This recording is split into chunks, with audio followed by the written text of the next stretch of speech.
It is 6 p.m. I call this meeting of the Nederland City Council to order.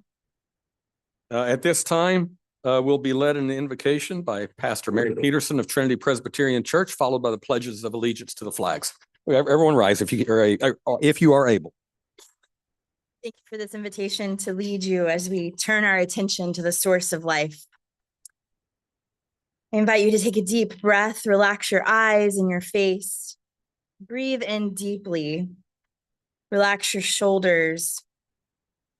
Let your hands release everything that you are holding on to. Breathe deeply, knowing that the same spirit that hovered over the waters of creation is hovering over each of us to this day. Breathe deeply in the name of the Father, the Son, and the Holy Spirit. God, you are our creator and our sustainer. You are the creative force that brings order from chaos and delivers us from uncertainty and doubt. We thank you for this land that we stand on, once cared for by indigenous peoples, the Atacapas, and then developed by Dutch immigrants. And now we stand here as the people that you have called to serve this region and this city for this season. We ask that you continue to sustain our community. We thank you for the city of Nederland. Give wisdom and patience to our elected officials and leaders as they govern. Empower our citizens to be involved in the formation of this community through good ideas and healthy dialogue.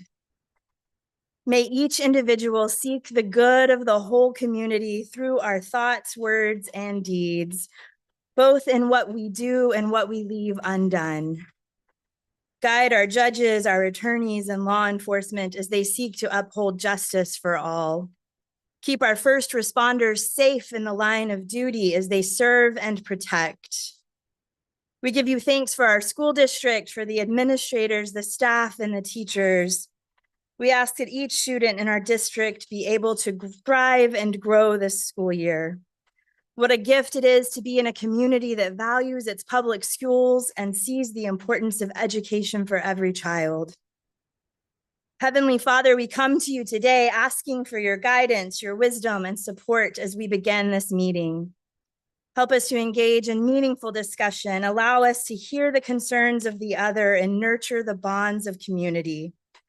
Fill us with your grace, Lord God, as we make decisions that affect the community. And continue to remind us that all we do here today, all that we accomplish is for the greater glory of you and for the service of humanity. Remind us to continue to breathe deeply, to sense your presence in each of our lives. We ask these things in your holy name. Amen. Amen. And welcome your church to downtown Nederland. Join me in pledge allegiance to the American flag and the Texas flag.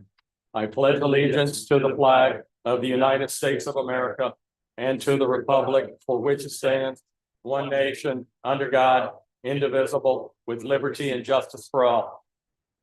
Honor the Texas flag. I pledge allegiance to the Texas, one state, under God, one and indivisible. Thank you. You may be seated.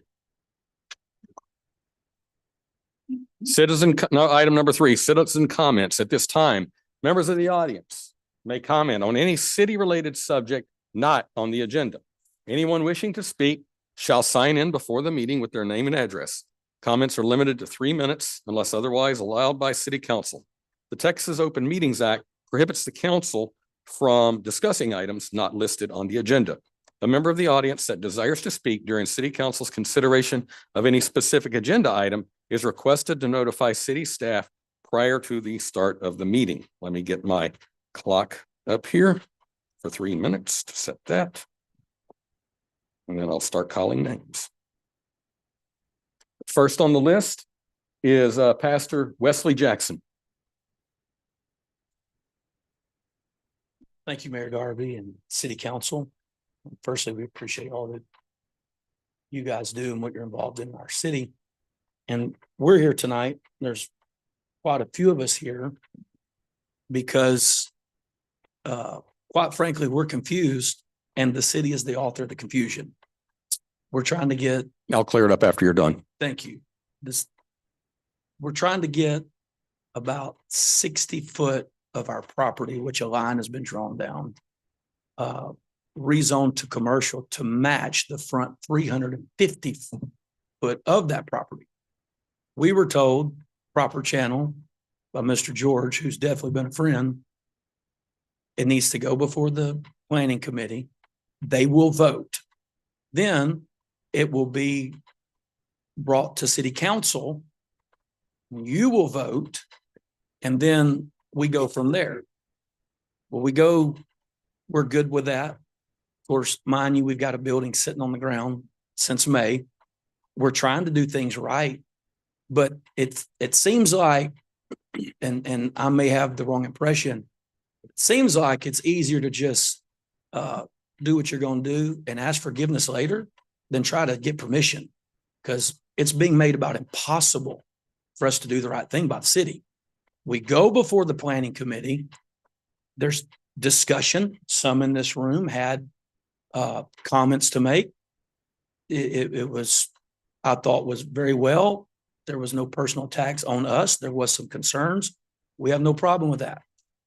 It comes time to vote, and a motion is made to vote, and no one would second that motion.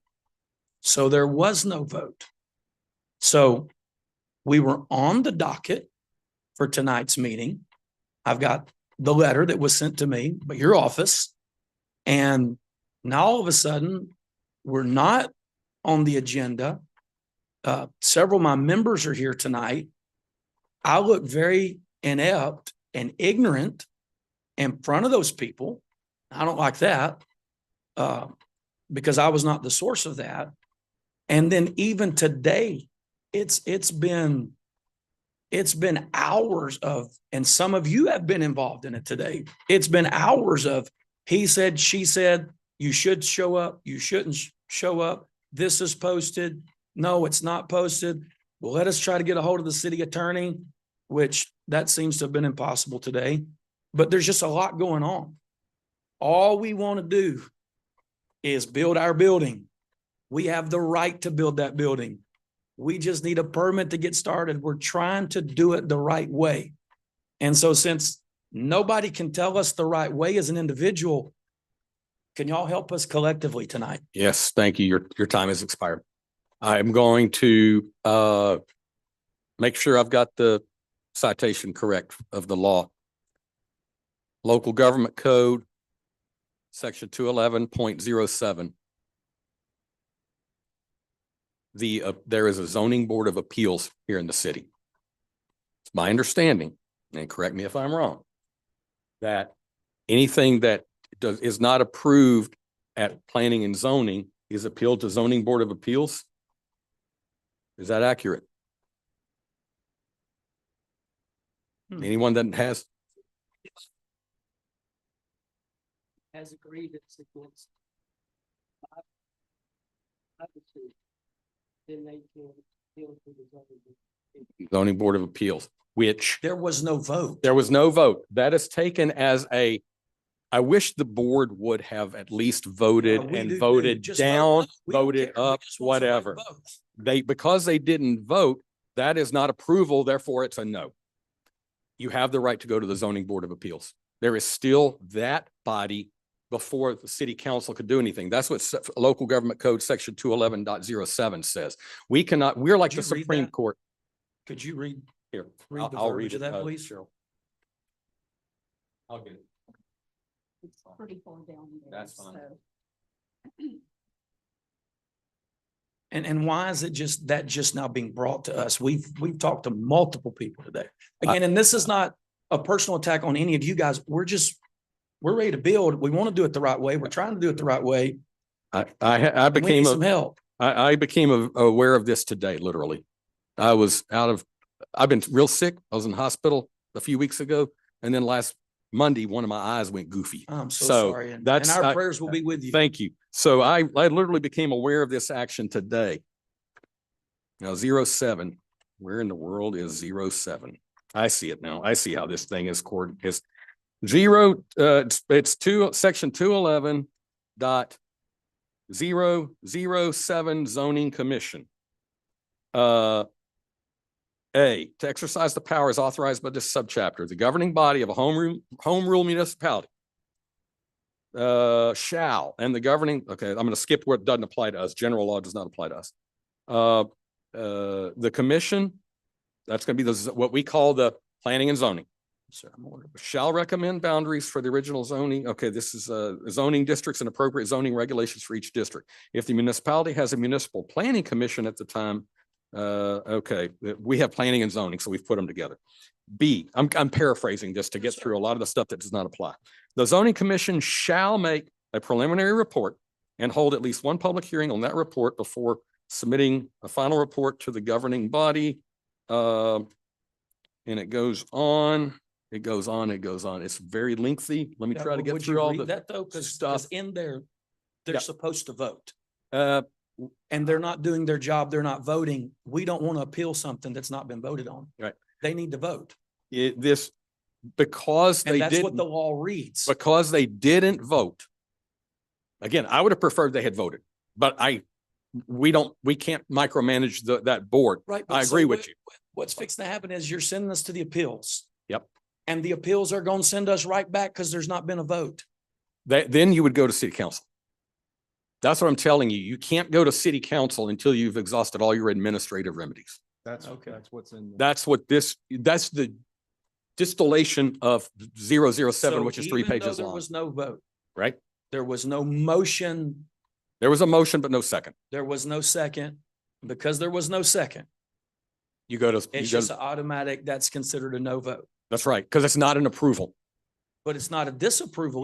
But the lack of action makes it a disapproval. Inaction. Okay, It's so in- we go to the, Zoning Board of Appeals. okay, That is, and then if they turn it down or don't do anything, it would come to this body, okay. city council. Thank you for your time. Yes, sir. Thank you. And I apologize for any confusion from the city's part. James Corcoran. I'm the old man. I'm the preacher that was here and built the church. I have never heard one time in 40-something years that this was not commercial property. I bought it as commercial property. I have repeatedly asked everybody, please bring me the paper showing where y'all adopted as residential. Who drew the line? When did they draw the line? I cannot get this answer. And I think that this would be the city council's or to appoint somebody to simply answer, when did it go into effect? Were we notified? I mean, we can build on the property. Okay, we can build on it because a church can be built in residential. And so all I'm trying to find out is if this is true, when did it happen? Nobody can answer that. I may have a little information for you when you're done. Okay, I'm ready.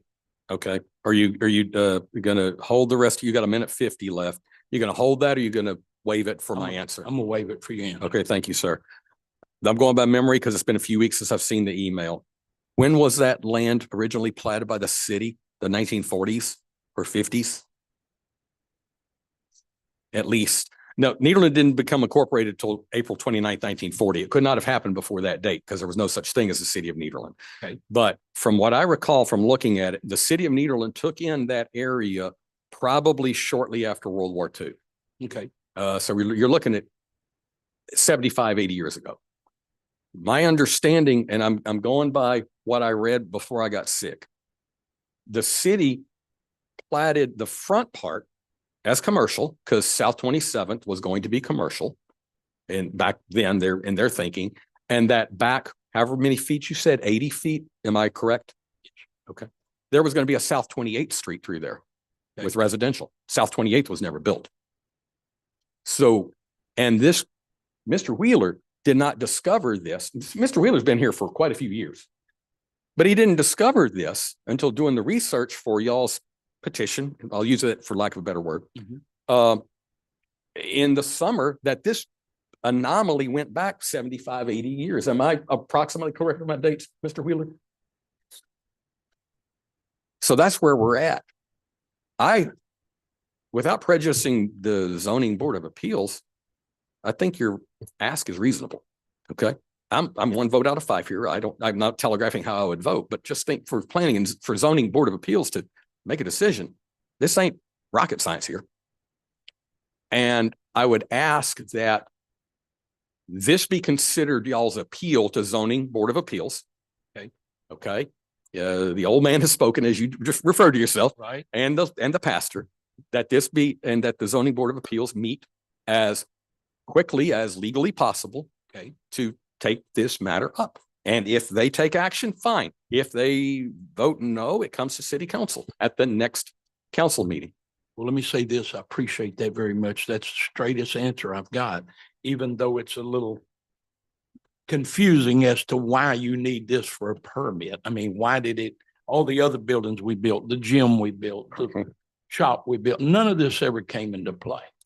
It would give the whole property one zoning and keep it simple for the future. I appreciate. I'm a that big very- believer in the KISS principle, if you're familiar with that. Keep it simple, stupid. Well, that's. Nobody here You're stupid. but- talking to stupid, but Well, that's him, right? I invented it, okay? But I just wanted to say, I appreciate y'all working on it, but we got a building on the ground and we're not trying to do something stupid and start building, but we are ready to get started. And I would appreciate all the help y'all could give us. And Mr. George has been excellent. I told him today he could write that permit, but he didn't. Okay. I'm picking at you. I know. Thank y'all very much. yes, sir. Thank you. Thank you for your patience. Next one up is Joseph. Yes. Mayor, looks like, looking back at Mr. Wheeler's email that we have here, July 19th, 1924. This has far, how I would far have been back? Jefferson County doing that. So this goes back July July 11th. 19th, 1924 is what I'm showing here. 101 years ago. My grandparents were little kids. Very well. Okay, that predates the city of Nederland. So we're dealing with stuff that was done by Jefferson County before the city of Nederland was ever dreamed of. Sometime we inherit weird things from our ancestors.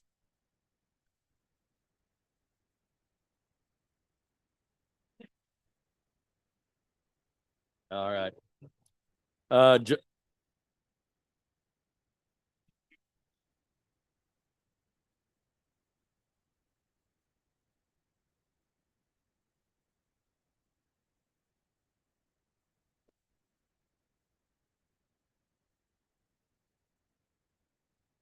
It's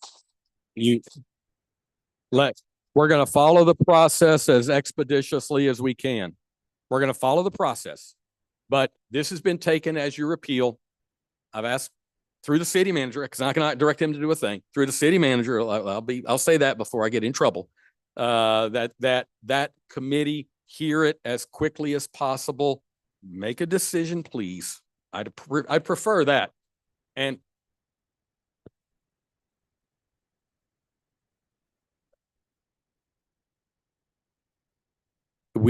after further review, as they say in football, we could not, because it would be illegal to have a public hearing because the administrative remedies were not exhausted. And I became aware of all of this morning. Okay. Okay. That's all right. Joseph Clay. Greg Corcoran. I'll be short, sweet here. You know, we didn't do it, but the city sent out notices to everybody that was involved, 200. And this is a friend of, he don't go to church with us or anything, but he's welcome. He's a good friend of mine there. And the thing about it was they sent out and not one protest, nobody said anything, nobody showed up, nobody said anything. And we don't feel like we're trying to be unreasonable here. I don't interpret y'all's position as unreasonable for if it Be a pain or anything. We're just trying to get it done if it's possible. Okay. Thank you. and you've heard me state what I'm asking the city manager to direct staff to do. Ms. Dowden, Mr. Wheeler, answer to how long does that take? George, can you answer that question? I'll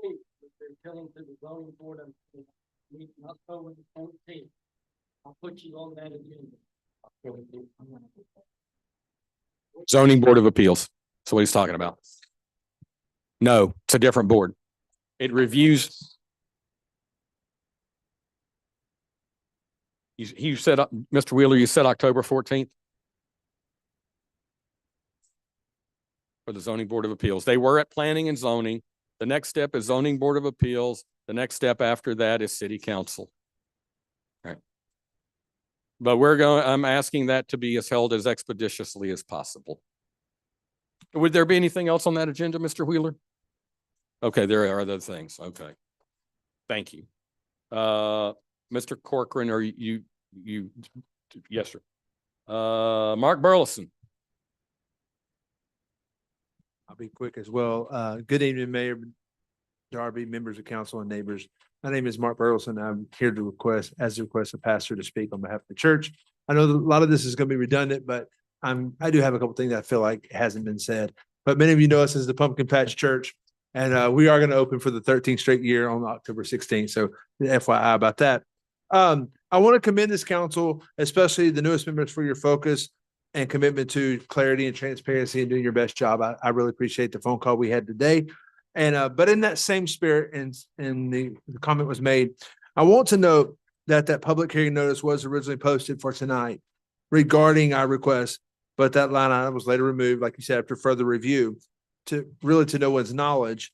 And for the sake of clarity, I'd like to recommend that when items are possibly removed from an agenda or anything, perhaps they could be left visible with a line struck through them and dated so the public can see and can easily understand what happened. I just want to make that recommendation. I want to also say that at last week's planning and zoning meeting, there was a lot of confusion there as well, I felt like. And but thank you for hearing us all tonight. And I don't want to, like I said, beat a dead drum here, but thank you so much. I appreciate all you do for us. And hey, together we're going to build a new church. Right. Miss Dowden, in the future on something like this, I've been mayor 4.5 months, not even, and I've never had something like this come off. I mean, this is probably a pretty rare thing. Would it be possible in the future to strike it like Mr. Corcoran suggested and maybe put cannot be, Burleson, sorry. Sorry. I've known Corcoran longer than you. Sorry about that. That's okay. Maybe it says cannot be heard due to local government code 211.007. I can check with legal to confirm that we can do that, Right. And- It would, and we will. therefore, it wouldn't be a surprise, right? but the public could also go, oh, maybe there's a law there that says you can't. Just a thought. I will check with legal you. and get back with And- you. And one more request. Go Is ahead. it possible to request a special appeals board meeting sooner than October 14th on our behalf? I'm just asking. I don't know if anybody can do that, but I mean, that's another 3 or 4 weeks. And we feel like we're ready Yep. and we're like trying to do the right thing. Is there a way to request a special meeting? George, Call who? Okay. 3 business days in between the posting and the meeting. Okay. So if you post it tomorrow, you could have it ready by next Monday. That they're available.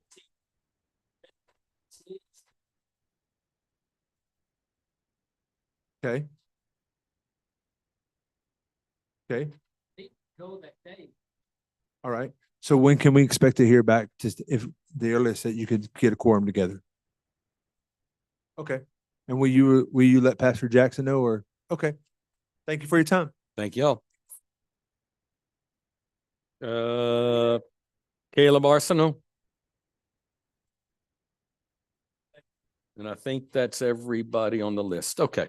Thank y'all very much. And I hope we've come up to a resolution that it's not ideal, but it gets business moving forward as expeditiously as possible. Yes, thank you. Okay. Regular agenda. New business, A, minutes, September 8th, 2025, regular meeting. Ms. Dowden. Mayor and City Council attached are minutes of the September 8th, 2025 regular meeting for council review and approval. If everybody could hold your, we're still having a meeting, so if you could hold your comments to outside. And that includes the foyer, please. Ms. Dowden, continue. Yes, sir. Attached the minutes of the September 8th, 2025 regular meeting for council review and approval. Council, I'll accept a motion. Want to move moved. item A? I'll second. Okay, motion by Jones, seconded by Sonia to approve. Are there any corrections or updates that need to be made? Hearing none. All in favor of the motion, please say aye. Aye. Aye. Opposed, no. The ayes have it. 4B, August 2025 departmental reports. Ms. Dowden. Mayor and council attached are the August 2025 departmental reports for review. The department heads are here if you have any questions on any of the departmental reports in your packet. The first one up to bat is the City of Nederland Police Department. Chief Carroll? Do we have any comments? Well, I was gonna have him then ask for comments from council or the citizens afterwards, unless you got one now. Brett. No, I was just thinking we could maybe go quicker if we Right. just said, hey. Right. Do we have any comments? Right, Bring them right. up. Yeah, do y'all have any comments for the report? Mr. Chief, do you have anything to bring up in the report? No, I mean, it's pretty much standardized. Okay. It's been a relatively normal. Members of council have any questions or comments for Chief? No. Members of the public? Hearing none, all in favor of accepting the police report, please say aye. Aye. Aye. Opposed, no. The ayes have it. We didn't have a motion. Does anybody have a problem with us not having a motion? I'm second for gonna, that? yeah, just for the sake of doing it, make sure we do it the right way. I'm gonna move item B. The entirety, Yes. the entirety of I've B, reviewed the reports. okay? We have a motion and a second to approve all of B, okay? Comments from council? Comments from citizens? Hearing none, all in favor, I do have one thing about fire before we move on, because it hit me personally. On August 25th, 25-1473 NFR, that was me. Acadian was more than 12 minutes from time they were dispatched to the time they got to my house. So, Chief Morton, if you could get more information from Acadian, I'd greatly appreciate that. Thank you. That's all I had on the reports. That's when I was waiting about 20 minutes for the ambulance to show up from Lumberton, 25 minutes. Okay, no other comments on any of the reports. All in favor of approval, please say aye. Aye. Aye. Opposed, no. The ayes have it. 4B is approved in its entirety. Ms. Dowden, 4C. Mayor and council attached are the information for the tax assessor collector report for August of 2025 is included for your information. The total adjusted levy, $7,871,446. The current levy is $7,442,555. Of each of those levies, out of the total levy, the total collections is $7,344,000, which is a collection rate of 93.31%. Let me just explain that. That total levy or all levies, not only the current levy that we're working from, but all of the historical levies. So that's why there's a variation from total to current. So current is what we're looking at, our current tax collections of the levy is $7,442,555. Year-to-date collection, $7,276,101. That's a collection rate of 97.76%. Is that a decent collection rate? Yes, very I much figured so. And Ms. Stucker is here if y'all have any questions. Any member of council have questions for Ms. Stucker? If you look at it, it's 4% higher collection than what we were last year at this time. We were 93%. Yes. I'll let, any member of the public have a question? Ms. Stucker. Make a motion to approve. Second. Sonia moves, Ortiz seconds. Any discussion, council? Hearing none, all in favor, please say aye. Aye. Aye. Opposed, no. Ayes have it. Thank you, Ms. Stucker. 4E, discussion, and no, wait, 4D, excuse me, D. discussion and 4D. possible action to approve the quarterly investment report from the finance department. Mayor and council, attached is the quarterly investment report for the quarter ended June 30th of 2025.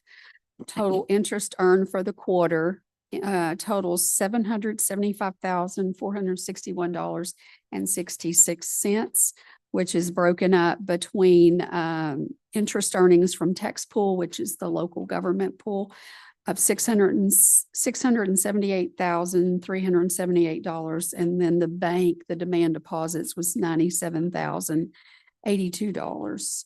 As Ms. Stucker has stated in her report, interest rates have fallen with an average rate of 4.3259 for the second quarter compared to 4.4361. So they're dropping, but not significantly. Currently, the city's depository with Stellar on demand deposits paying 3.09%, which is the same as the previous quarter. The finance director recommends acceptance of the quarterly investment report ended June 30th, and Ms. Stucker is available if you have any questions. Anyone have any, on council have a question for Ms. Stucker? Member of the public? I will accept the motion in a second. Move item D. Second. Moved by Jones, second by Ortiz on 4D. Any discussion, council? Hearing none. All in favor, say aye. Aye. Opposed, no. The ayes have it. Now 4E, discussion and possible action. Thank you, Ms. Stucker. A discussion of possible action regarding a request from Adaptive Sports for Kids to utilize Dornbos Park for their fishing derby on October 4th. Ms. Dowd. Mayor and council, Ask has, we have Mr. Alan Nation here from Ask concerning the request to use Dornbos Park for the fishing derby. And I'll let him speak to it. Floor is yours. Council, I think this is the first time I've got to speak in front of all of you at one time. Appreciate you having me here tonight. For those of you that do not know, Adaptive Sports for Kids is a nonprofit here basically in the city of Nederland. We do sports and many other things for kids and adults with special needs. October 4th is our fishing derby at the pond, and we're anxious for that. And we appreciate you allowing us to use that. It is a fun day. I invite you out to come. There'll be food to have, free food. So come on out and watch. We usually have about 100 anglers out there fishing. The state comes in and will secretly, on a secret day, put fish in the pond. So they stock it for us, and we have, like I said, about 100 anglers out there. We give them a fishing pole and a rod and everything that they need to have a good day. We have some kids that have never fished before, and have some kids that have never caught a fish. So it's like I said, hopefully the good Lord blesses us with another fine, beautiful day as he has the past 4 years. And but I invite you out, and appreciate the opportunity to utilize the pond. What time would it begin and end? Hooks in the water at 9, but you're welcome to come out. I will be there at 5. So if you're an early riser, you can come on out. But the kids will start arriving about 8, and 8:30 is check in, and hooks in the water by 9 for sure. So it's a fun day. It'll last till probably about noon, 1 o'clock. That's about all they can handle. More than I can handle, but again, I invite you out. It's like I said, it's a very fun day, very rewarding day. So again, I thank you. Thank you. Make a motion to approve this. Second. A motion by Duplant, seconded by Ortiz to approve this item. Any discussion from council? Any discussion from the audience? Hearing none. All those in favor of 4E, please say aye. Aye. Opposed, no. The ayes have it.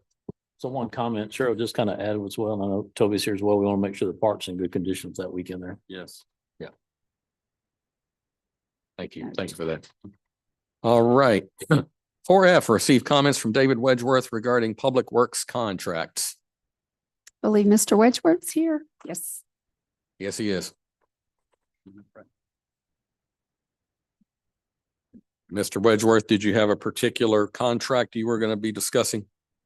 Yes, Mr. Mayor, I want to discuss the Westwood contract that was voted on last meeting. Okay. During the process, kind of skipped over public comment, so I reached out to you on this contract. It was inadvertent on my part. I apologize. No worries. The thing about this contract, it's very open-ended. We've all looked at a presentation and the guy from Westwood, showed us all of his numbers. We seen he went up 100,000 somewhere thereabouts. They honored the original. Yeah, they did. Go ahead. Yeah, go ahead. But the biggest concern I have is with the contract itself. It's a very open-ended contract. It puts the city of Nederland at a lot of risk. Financial risk. They call out different items. They exclude items. I've talked with Ms. Cheryl a little bit about this. We don't know what that's going to cost. Okay. And we voted to agree upon this after, it's approved once legal looks at it. Is that correct? We haven't heard back from legal yet, so it hadn't been finally approved. Okay. Well, like I say, there's a lot of stuff that lawyer's not going to catch in this contract. Okay. Because he's not a subject matter expert. So they're going to catch the T's and C's.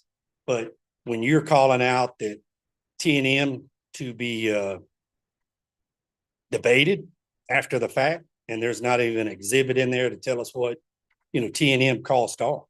For y'all that don't know what T&M, that's time and materials. Okay. And I know a lot of people don't realize that. So that subjects the city of Nederland and citizens to a lot of undue costs that we don't know what they are. That's not even an exhibit in this contract. So in my opinion, these contracts shouldn't even come before city council before legal even looks at them. Okay. If they catch it, where do we go? Do we go back to another vote to approve it? When I talked to Ms. Cheryl, she says, well, we can't go out for bids because that is a professional service. But if you read their quote, at that work, they're going to go out and get somebody to clean. That's a subcontract. Is that professional services? Don't think so. And there's a lot of exclusions in that. Okay. They're going in to wash and video. If there's any mechanical cleaning, how does that fall? Right? I believe the washing was part of the inspection so they can see the pipe because they're doing the engineering study to look at the condition in order to do what we've hired them to do, which is see the conditions so they can make recommendations so we can move forward. They have to get a good picture of what's there. We can't look at it halfway. That's what the TB includes. But they put an exclusion in there. If the water don't get it, then they got to do mechanical cleaning. That's excluded. That's a T&M job. Okay. So ideally one would think, hey, you could go through there and see it. But if you can't, then what do we stop the work? I mean, there's no verbiage in here or no commentary about weather delays, force majeures, or anything with this contract. So if they're out there working like a day today and they're working, their crews are out there and it comes a flood like it did today, who pays for them workers? Are they gonna eat it?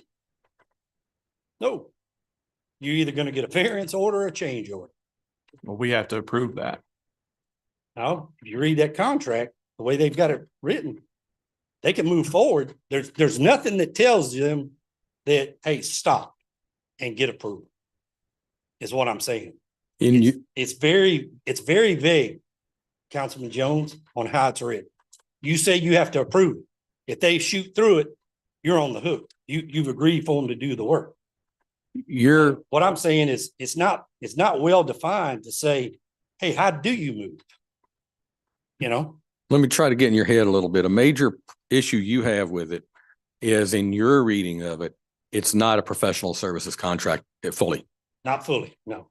It's got, in your reading, elements of being the general contractor. That's correct. And if you read it, they have a project manager that they budgeted for one trip a month. Okay? And then elsewhere in the exhibits, they say 3 visits, kickoff meeting, a few other meetings. So, I mean, the way it's broke down, there's no baseline schedule, okay? If you look at where they talk about their payments, they want to get paid once a month. Milestones, okay? There's nothing to push them to do that work. 25%, 50%, things like that. Yes. Yeah. I mean, ultimately, you would want to give them a milestone payment up front, get them kicked off, so they don't bankroll the job. But then, hey, after you get so much done, then you get another payment, not once a month. Because once it starts, once a month, to me is, you're gonna pay them just like a truck note. You're gonna have it paid off before they finish the work. All right. Your time has expired. I just wanted to, I had that follow-up. Any other member of council have a follow-up question for Mr. Woodworth? Which I won't count against his time because it's already expired. Okay. I thank you for bringing. Yeah. And we'll take a look at it. 4G, discussion and possible action approving ordinance number 2025-19, declaring certain utility accounts as uncollectible. Ms. Dowden. Oops. Mayor and City Council Ordinance 2025-19 is an ordinance accepting utility accounts receivable charge-offs in the amount of $15,704.56 as shown in the attachment A on the ordinance that the fiscal year ended 9/30/2025. The indicated write-offs represents bad debts for the fiscal year, which include those accounts with balances in a final bill of September 30th, 2024 or earlier. In comparison, the previous fiscal year, it was bad debts totaling $10,290.54. The finance directors here, this is something that was brought up during my tenure with auditors. You don't want to leave old debt just sitting on your active utility accounts. This does not forgive the funds or the monies. It is moved from active collection or active utility receivables to a bad debt utility receivables. The way the system works, if someone were to come in and try and set up service, it finds that and they have to pay that bill prior to setting up service. The other thing is we don't have a collection agency. Many years ago, I have the history, Heather wouldn't know this, but we used to use a firm called MSB. There was not enough activity to make it worth their while, so they dropped us. So we don't have a collection agency. However, as she will state, that doesn't prohibit or that does not relieve us from still trying to collect those funds. This is an accounting It's measure. an in other words. accounting, that's all you're doing. It's not leaving the books, correct? So Cheryl, what's the majority of our bad debt? Is it more rental properties, direct properties, people moving out, leaving it, or? In the past, that seems to have been, I'm not sure if it, Please go to the Thank you. podium, Ms. Stucker. Hold on, Michelle. so It's total for this 15. year's write-offs, The 15. Talking to the mic as much as you can, Sorry. Heather. Yeah. We have 27 properties that are owned, 34 that are rented, and 4 that are commercial. Out of those, it's 65 total accounts. I will say, I looked at each of these accounts. We have 3 accounts totaling $7,456.26. Those 3 accounts are each individually over $1,000, the highest being over $4,000. I didn't see anything. Last year was my first year to do this. I didn't see anything that high last year, but we have commercial properties that are write-offs that are just now hitting that timing threshold. So the remainder, the bulk of them are less than $100 an account. 33 of the 65 are less than $100 an account. So my next question is, because 65 is not a big number, what's the total number of accounts we have in the city? 7,400, 7,500. Pretty low percentage. Yeah, under 1%. Yeah. Good. Last year, we wrote off 69 accounts and it was only about $10,000. And then the year prior to that, it was 48 for about 6,700. Okay, I thank don't you. go back any further than that. That's all I pulled. Would this be something we could file, since it's a debt to the city, it's a violation of city ordinance, if you will, something in municipal court, or would it have to go to JP court, or does anybody know the answer to that? Because some of the, I mean, if going after somebody for $36, you're not going to do that. It's not worthwhile. $4,000. Yeah. Some that are, I see a 4,000, around 1,800. We do have some larger balances on here, 1,540. Like a US senator said years ago, $1 billion here, $1 billion there. Pretty soon you're talking about real money. But, $4,000 is still quite a bit. And I was just wondering what. And the one that Mr. Jones just brought up, the $1,700 one, that also is a commercial property. Okay. The other one is that very first account, that's 1,500. Yeah. That's actually a deceased individual who owned the home, and I can only imagine, we had some notes on the account. I went back and read it, and it sounds like there's probably nothing we can do for that one at this point, but there are 2 very high commercial ones this year, and I don't remember seeing any commercial accounts last year. Good. Yeah. I would. Reached out to them or? We haven't, we have never had a process like that. In fact, last year it was all rent and own, and I don't know what it would have looked like previous to that, if you ever, been a while, but we ever have any commercial properties that we would reach out to. Sometimes they're bankruptcy. For more than so many years, or is it all just 1 year? Or Is what? their final bill. Okay. It would be whatever they owed when we finalized their account. And in some cases, it's a forced final, meaning we go and shut it off in there. Yeah, I got you. There has been no payment or any activity since September Is there like a 30th, shaming 2024. list or anything like that? Well, according to the attorneys many years Imagine ago, not. that's why the Imagine names, not. That's why there's no names. there's no names. But there should be, it sounds like there should be a process for at least some of them, the high ones. I don't know, you do a cost benefit analysis and go anything, above $800 is cost efficient. I don't know what that figure looks like.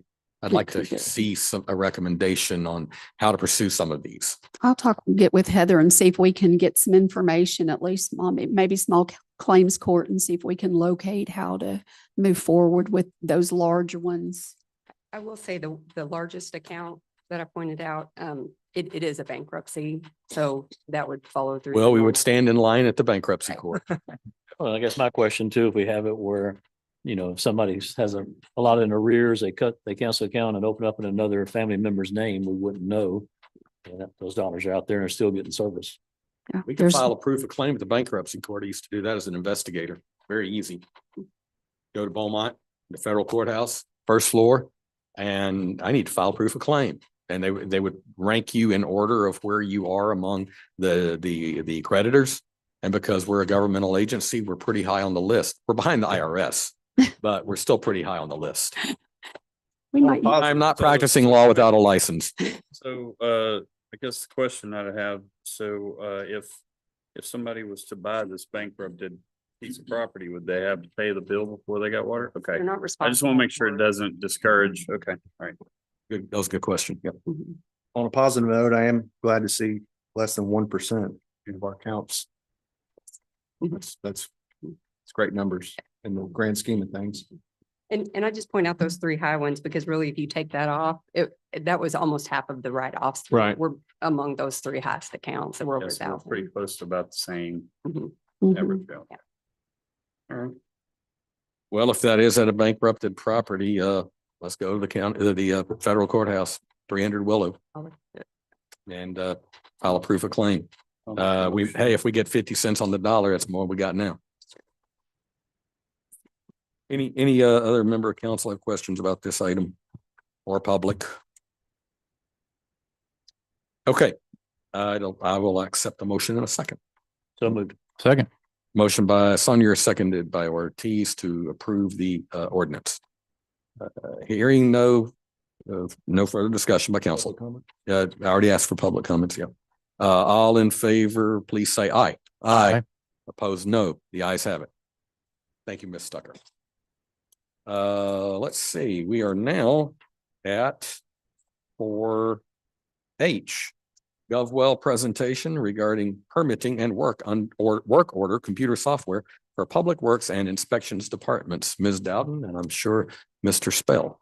Yes, Mayor Council, per the City Council's request to have a brief presentation, the IT Director, William Spell, has put together something to go over. I'm going to take over about 10 minutes of your time with a quick video that me and a GovWell representative put together. Kind of gives a little detail of what both systems will do. Hello, making a quick recording here for the city of Nederland, Texas, to show off some of the features and benefits of GovWell's online permitting, licensing, code enforcement, and work order management system. Currently, the city of Nederland, Texas uses GovWell already for code enforcement case management. And one of the things that the city would be able to do, if you choose to be able to use the system for the other features I just mentioned. What you are looking at on my screen right now is an example of a public portal that the city could have when using GovWell. This would be a place for your residents, contractors to be able to submit permits and applications or apply for or renew their licenses, registrations online. Right now at the city, the current system that is being used is not able to accept applications online. So your residents and contractors are currently submitting these either in person or over email to staff, and they need to be typed up and entered again by staff. With GovWell, all of this can happen in the same place, making it easy for your residents and contractors to be able to access these services at their own convenience, also save staff time in doing so. So I will show you an example of submitting a permit here. It would work the same way if we were submitting a planning application or a contractor registration. For the purpose of our example right now, we'll show you submitting a permit. So I am looking at this from the point of view of a resident or contractor. It will bring up the application with all of the relevant questions you will be able to specify when we're working together on this. Resident or contractor will be able to fill out this application with all of the required fields that are being asked of them. They will also be able to electronically submit documents relevant to the application that are required of them. So for this example, this permit is asking me for a site plan and a construction plan. Rather than having to print these off and go to City Hall to deliver these to the inspections department, the resident or contractor in this case would be able to submit this online and it would be received by city staff automatically to review at their convenience. Your contractors and residents will also have a centralized location where they can see all of the different projects that are currently processed. So they'll be able to see all of the different permits that they have submitted to the city and see the status of them, again, at their convenience without having to call in, can have this level of transparency. There are other functions that folks will be able to do online as well, such as being able to securely pay any fees that are required of them for a permit or a license accordingly. And rather than having to come into City Hall and do so, this would allow your residents for the first time to be able to pay these online in a secure, centralized system. Will allow staff to receive those payments into the city's bank account and automatically move the project forward once the required fee is paid. On the staff side of the GovWell system, or staff will be able to see all of the different permits, applications, registrations have been submitted, and they will be able to easily work their way through the relevant process, making sure that nothing slips through the cracks. So for this example, you can see we have a residential new construction permit that's been submitted to us, and the relevant work steps that need to be completed to take this permit from beginning to end. Every step of the way, staff will be able to make sure that things are appropriately done. One unique feature of GovWell that will enhance collaboration with the teams, our built-in electronic plan review system. If you remember before, our contractor in our example earlier submitted a site plan and a construction plan with their permit. Now I'm showing you from the staff point of view, staff would be able to collaborate on this. It's very common for multiple departments to have to weigh in on a site plan review. Right now, that collaboration happens outside of your current system, which can potentially slow things down as folks have to coordinate outside of the system. With GovWell, that process of plan review can happen entirely within GovWell. We will be able to assign these plans to the relevant reviewers. They will be able to review those plans directly in the system, adding comments and markups as necessary, and allowing us to expedite the process of reviewing these plans so that staff can action these sooner and applicants can hear back sooner about anything they might need to change or approvals they have received on their plans.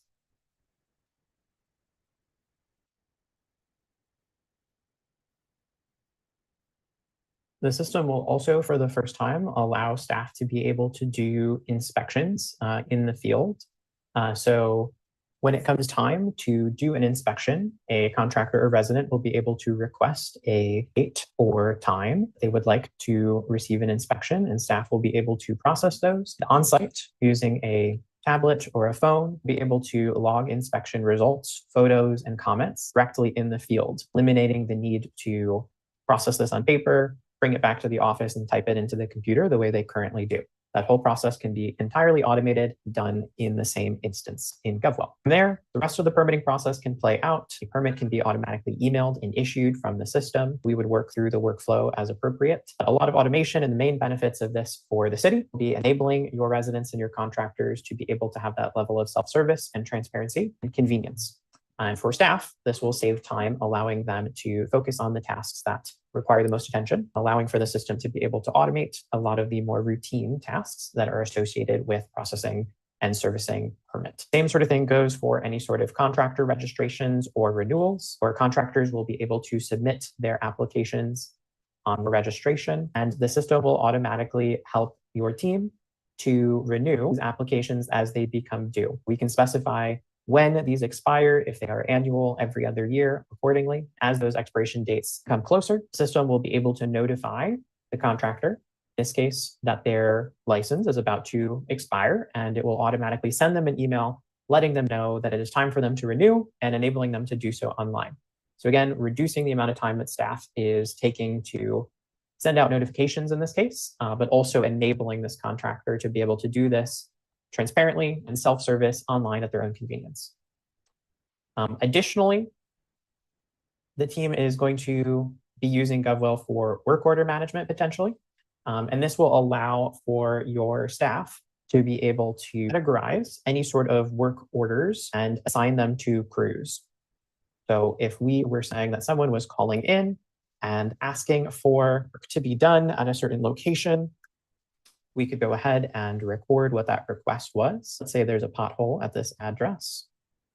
And so I can record that here, and it will also allow me to customize a process that makes sense for how we would typically take care of this sort of work, in this case, a pothole, by assigning this to a crew, allowing them to investigate it and record the whole incident, in this case, perhaps attaching a photo to the inspection that they would do, indicating that work is required in this particular instance. So for example, this is something they would probably do on site on a tablet or a phone accordingly, to be able to indicate this is what it looks like prior. And then afterwards, they'd be able to record when the work was completed, the state afterwards, to be able to document that the work has been completed. There is a record of that for the city's purposes. This will allow for this information to be centralized, for the team to be able to assign crews to relevant work orders, and to be able to document what has been done. This will also enable reporting in the system so that the city can be able to run reports and be able to see what type of work has been done and categorize that, perhaps based off of how many calls came in for potholes versus curb cuts or something else. Enable your staff to be able to make smart decisions around staffing. This concludes the demo that I had planned for us today. I hope you'd enjoyed it, and we would greatly look forward to working with you all, expanding the work that we do with you already. If you have any questions, please let me know. And just a reminder, we already use GovWell for code enforcement right now, and it's been a big help for that department. Anyone would be able to report to Public Works these different things that he was talking about in the video. Yeah, for now, it would be, they would basically still call in right now. Okay. And then in the future, we would look at then putting out to the public. About how long do you think that transition period would be? I would say probably 6 months to a year. Okay. But ultimately, it would be where the public could, Yes, sir. right? Yep. By the end of this coming fiscal year. Yes, sir. Any member of council have any questions or Yeah. comments? I have one. So, when a call comes in to dispatch or just to this warehouse, the call taker will input everything into the system. Yes, sir. And then once it's dispatched, then the workers will update the system on site or when they get back to the warehouse. Have we? They can. That's going to be totally up to the next person in charge on how they want to do it. They'll need, devices, internet service as well. So. Maybe something the supervisors have a Yeah. tablet so they can update the work if there's a pothole that goes in and or a section of the street they replace just for documentation purposes. Take a picture, upload it. It's part of that work package and we have record of it. Also, you gotta look at it too this way. They'll get a bunch of stuff that gets put into the system. Once it's automated, that has to be reviewed before it's laid out and determined where. Yes, sir. Yeah. There's workflow in every bit of this because we actually have it set up for code enforcement right now. He has some workflow set up. So there is workflow for this as well. Like right now, one of the issues we have is whenever there's a tap that's needed, there's a lot of processes right now that they have to go one place to the next to the next. And unfortunately, it's communications through email. Well, this way, that information can now flow through GovWell. When it's done, it can then get notified to the next department. Next person that needs to sign. Yes. And then it can also get notified to the person that it actually goes to, that the tap was done for. So that way they know that they have to come in and pay that fee or before the tap is even done. Any other member of council have a comment about this item? Public. Thank you. Jolie Shipley, 8765 Holmes Road. My first question is, has legal reviewed this contract? Or do we know? It's been sent to them.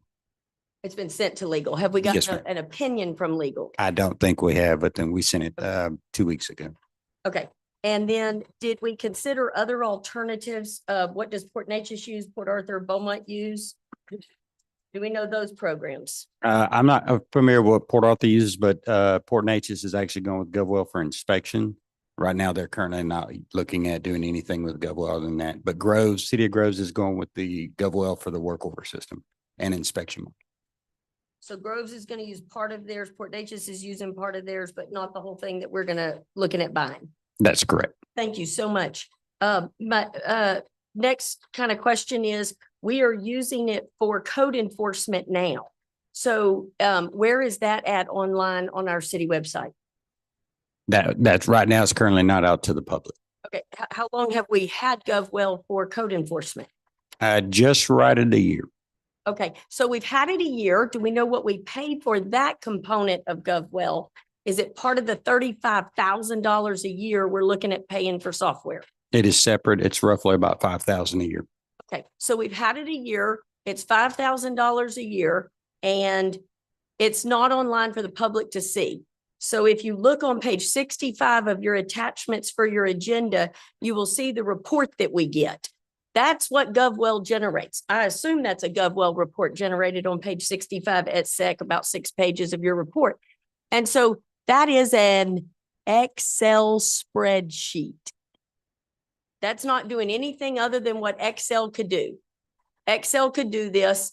Somebody has to call it in. Someone still has to enter it. So the citizen calls it in. The citizen can't log the complaint online. An employee still has to enter it. And then you go from there. So we're paying $5,000 a year for an Excel spreadsheet is what it appears to be.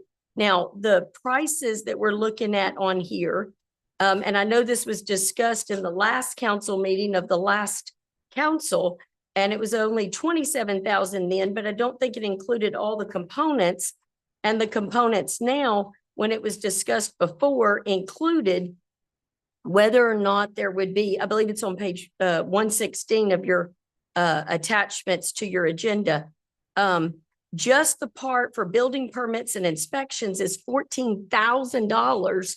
And it sounded really good in the video that that's going to be accessible to all of us online. But we've had GovWell for a year in code enforcement, and guess what? We didn't put it online. So if it's not going to truly. Your 3 minutes is up. I would like, Ms. Dowden to, it has been, we've had it on the, inspections. The inspections has had it for about a year. No, sir. Hold on. Code Code enforcement. enforcement, excuse me, code enforcement has had it for about a year. When is that going to go live to the public? Or are there plans to do that? I wasn't here, was it when it was installed? So I'm not familiar. So Mr. Spell, do you, what would prevent that portion from going public? That would have to be a decision made by the department city manager. Staff. But just for the record, Mr. Spell, this software we're using for code enforcement, it's more than just a spreadsheet. This is an actual workflow process, correct? Correct.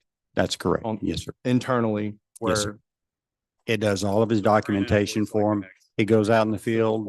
He does his reports out in the field. By the time he gets back, he can print out all his documentation, upload photos out in the Photos and field. everything. Yes. so it's not a souped up Excel spreadsheet. No, sir. Okay. Just Yeah. wanted to So understand that.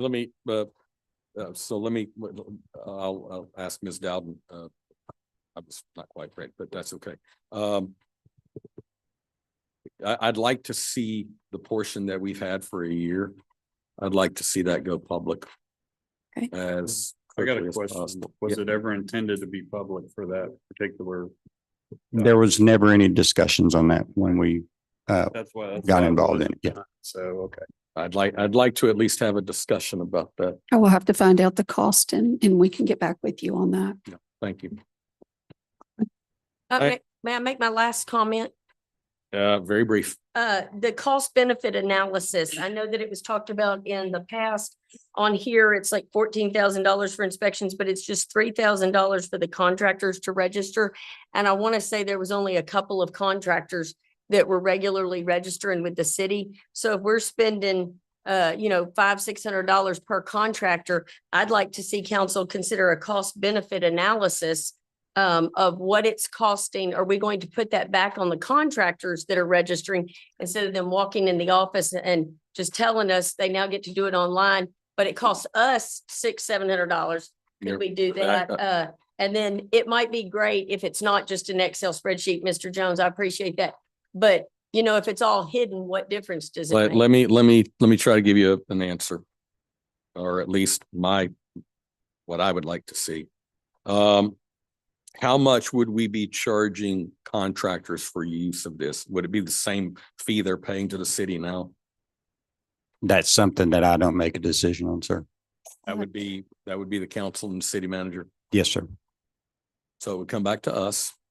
We could say you're gonna do it online now and here's your fee. And to where, you hear where I'm going. Well, I think we do need to have further discussion on that. That's not unreasonable what she brought up. Okay. Any other member of council have anything on that particular item before we go to the next member of the public? Originally, when we went with it with code enforcement was, Mr. Spell, if you recall, just off your recollection, was that designed to increase effectiveness in their actual workflow? Is that why we got the software? To Yes, sir. improve their day-to-day recording abilities of what they're doing and so on and so forth? Yes, sir. Before, the process was all paper driven. Okay. And then the process was just filling up filing cabinets as we went. And this is a better way to manage that information. Black hole. Yes. And then also for reporting purposes too. And also if we had somebody who, for instance, had a public information request and they wanted to see what, instead of going through 400 file cabinets trying to find the file, we can put the address in there and pull that and produce that. Yes, sir. correct? That is correct. Okay. For all of our old archive stuff, we may have to digitize all the think we're going through some of that. now. That is correct. I see some other member of the public, Mr. Bass at the podium, 3 minutes. Yes, 2415 Avenue E. So on this program or this spreadsheet that we've done, it was mentioned it was never going to be to the public. That was from my notes that I've looked at. The pictures, are they getting uploaded for all the high grass that we're citing? The 93 people, because 93 citations were high grass. I can't answer that because I don't use the system, sir. So on this code enforcement, we're citing people for high grass for the front of the property and for the back of the property. How are we getting to the back of the property? We climbing over fences and taking pictures? I don't do that job. Ms. Dowden, I'm going to pause your time. You're not losing any. Did you have any sort of answer for Mr. Bass on those two questions? George, if George has that information, he is over code enforcement. Mr. Wheeler?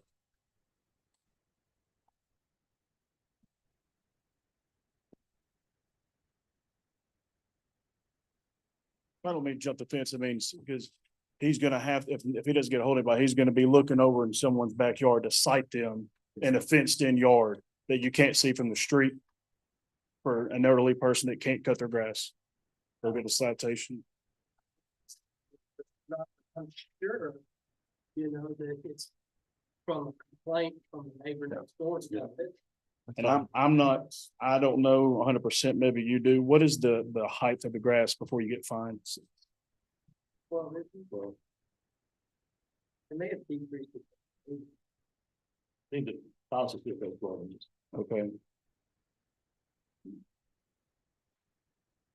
So it's not, 3.5 inches or anything like that. Well, no, I've just seen some of the people that I know in my ward, they've told me that they've gotten cited. It is elderly people. They're on fixed incomes, they can't do it.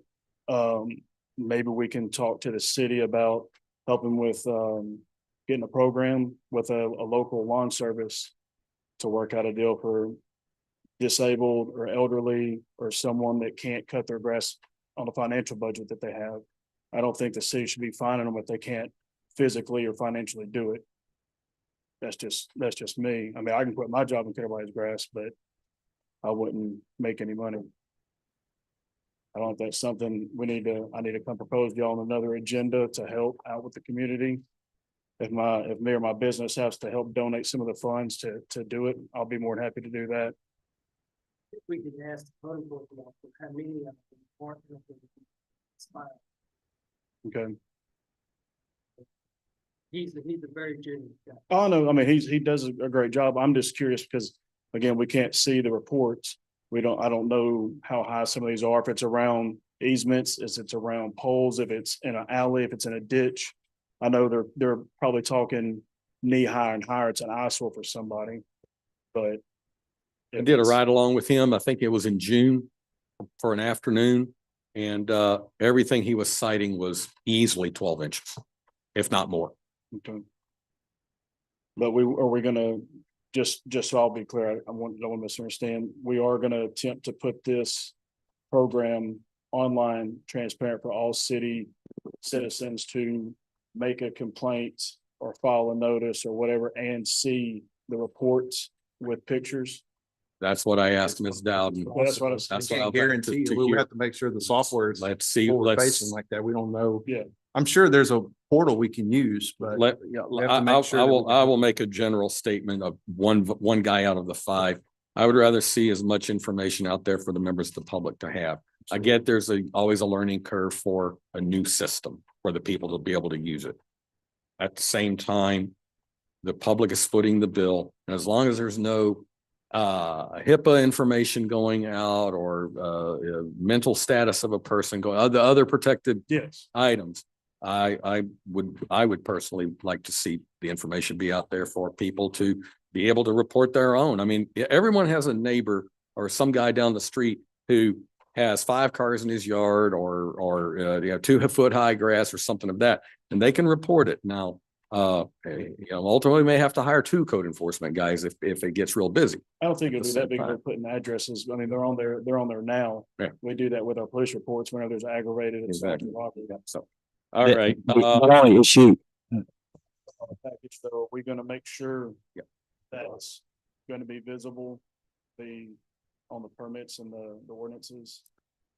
The work orders, that's going to be questionable as well as far as the code enforcement.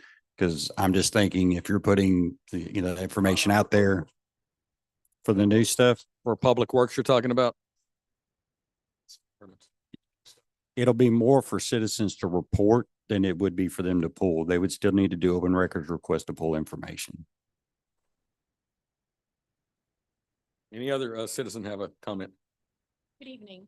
I'm Casey Taylor. I have RT Technical, a contractor here in town at 4484 Hodgson. I have two comments to make on the GovWell system. We're an electrical contractor licensed in the state of Texas. We use it throughout the state of Texas. I would say that I understand there's concern about the system and you have the first phase of it. But from a contractor's perspective, we're able to get on if we're going to be doing work in another city. We're able to get on, we're able to file a permit, we're able to document, maybe it's a site plan, maybe it is a list, excuse me, a list of material, whatever the case may be. We can submit it, then we can receive response from that. And it does not require a physical person going to receive a permit. Does not require us to go in front of and tie up time, whether it's George or it's assistants or what have you. So I would say I understand it's an investment, but I believe it's something that council would be doing a justice for its citizens as well as staff to look into. So that's my first comment. My second comment would be, and Mayor, you made the comment about HIPAA, et cetera. From a contractor's perspective, I know there's requests for all this to be made public. I'm not real sure that that's the way that proper business is conducted. And what I mean by that is if I file a permit that includes a lot of information about a business or what's going on and going to be done in that business, it's not necessarily a public accessible information. It includes cost, it includes value, it includes contracts, it includes employees, it includes, sometimes it includes vendor bids or quotes that I'm having to provide depending on what that city's requirements are. So I would just ask Mayor and Council, when you're doing these reviews of this software, to give some consideration to not only all of your citizens, but give some consideration to your contractors that are doing that job, that all of that is not necessarily public information. Thank you. Trade secrets are usually privileged information in all my years of doing stuff. So. Any other member of the public or council? Seeing no one at the podium, let's see, get back to the agenda. We have a motion and a second. Or is there? No, that's just a presentation. That's not an action item. We've already approved it. Right. A discussion and possible action to approve payment to Texas Municipal League for cyber security insurance. Ms. Dowden. Mayor and Council, there is a cyber liability policy that the IT director has been working with Texas Municipal League on to cover the 3 municipal cities, Groves, Port Neches, and Nederland, since we do IT services together. There was a scenario where if one city is attacked, that it could affect the other city's work and data. And I could let Mr. Spell speak to it, but the insurance would be shared by a third for each city. The total cost is $47,803.62. There are budgeted funds in the next year's budget to cover this. We paid for it for this fiscal year. So the increase on the premium for the next fiscal year, which is what the $47,803.62 is, $78.66. The IT director is here if you'll have any questions, but due to the value, I do need city council approval to move forward. Mr. Spell, you got any comments about this? No, sir, other than the fact that, this does, we have to have it. Because if something does happen, we're gonna want some money behind us to help out with, Ransomware. yes. Wasn't a nearby school district taken hostage some years ago, their IT system? Port Neches was. Yeah, They did that's not right. have a lot of things in place, and the fortunate thing is we do to help try to prevent this. Not saying it won't happen, but we're doing our best to keep it from happening, but we at least have some insurance that will help us. Port Neches, I don't think at the time actually had any insurance as well, so. That cost them a lot of money. It did. It cost them roughly about $50,000. Yeah, myself and the mayor pro tem and interim manager Dowden attended a small, very small TML event in Bridge City this summer. And we had a TML risk guy there, and he was in the cyberspace, and he was showing us some of these other cities who had been attacked and held by this ransomware and all the, sensitive data that the city has in their systems. And it's a real threat. Yes, it So is. It's It nothing to definitely be is. taken Yep. lightly. I was sold after hearing what he had to say with all the sensitive information and everything. I'll accept a motion in a second, then we'll go to citizen comments. If any other council member doesn't have anything, I'll accept a motion in a second. Move item I. Second. Motion by Jones, seconded by Ortiz. Any other member of council have anything? Any member of the public have anything to say? Seeing none, all in favor of 4I, please say aye. Opposed, no. The ayes have it. 4J, discussion and possible action appointing an auditing firm to perform the city's audit for the fiscal year 2024-2025. Ms. Dowden. Mayor and City Council, at the July 22nd, 2024 council meeting, the city awarded the fiscal year 23-24 audit contract to Mitchell Fontenot CPA. The award contract included an option to renew the contract for 4 additional years based on continued satisfactory performance.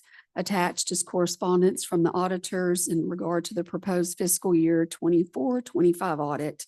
The proposed price is $21,350 with an additional cost of $3,450 if a single audit is required. I believe the finance director and I also believe that we will have a single audit due to the amount of grant activity in excess of $1 million plus. So the proposed fee is the same as the previous year. Sufficient funds are allocated in our fiscal year 25-26 budget. The finance director recommends approval of this item. I concur with her recommendation. And this is totally separate from the forensic audit. That's going on. Absolutely. State It's required. the state law requires an independent audit of every city every single I year. was asking the question on behalf of the audience. Okay. Make a motion. Second. Motion by Sonia, seconded by Ortiz. Any member of council have a discussion? Any member of the public have discussion? Seeing none, all in favor of 4J, please say aye. Aye. Opposed, no. The ayes have it. 4K, discussion and possible action authorizing the submission of a Texas Department of Transportation Special Traffic Enforcement Program STEP grant application. Ms. Dowd. Mayor and council attaches a copy of the Texas Department of Transportation Special Traffic Enforcement Program STEP. It's much easier to say. Chief Carroll is here. He is requesting approval. This is a total effort of $12,000 with $10,000 being the grant and a $2,000 city match. Chief. This is the DWI step grant from Texas Department of Transportation. We've been doing it the past several years. It's done during the high DWI traffic issues of New Year's Day, Labor Day, spring break, Memorial Day, 4th of July. During those time periods that the specifically states they'll be paying for us for overtime for having officers out in the streets. I'll make a motion. Second. Motion by Duplant, seconded by Jones. Any member of council have a discussion? Any member of the public have discussion? Seeing none, all in favor of 4K, please say aye. Aye. Opposed, no. The ayes have it. Approved. Mayor, if I may. Yes. While we're talking about tech dot, so anybody that's been driving Twin City Highway anywhere from Avenue H to Helena, just say Russian roulette if you're going to get a turn signal that works. We've had some complaints about that. I've talked with Sarah Dupree at TxDOT about 2 weeks ago. All the equipment is outdated. They have new equipment going in.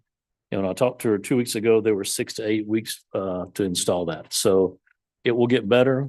Please don't run the red light.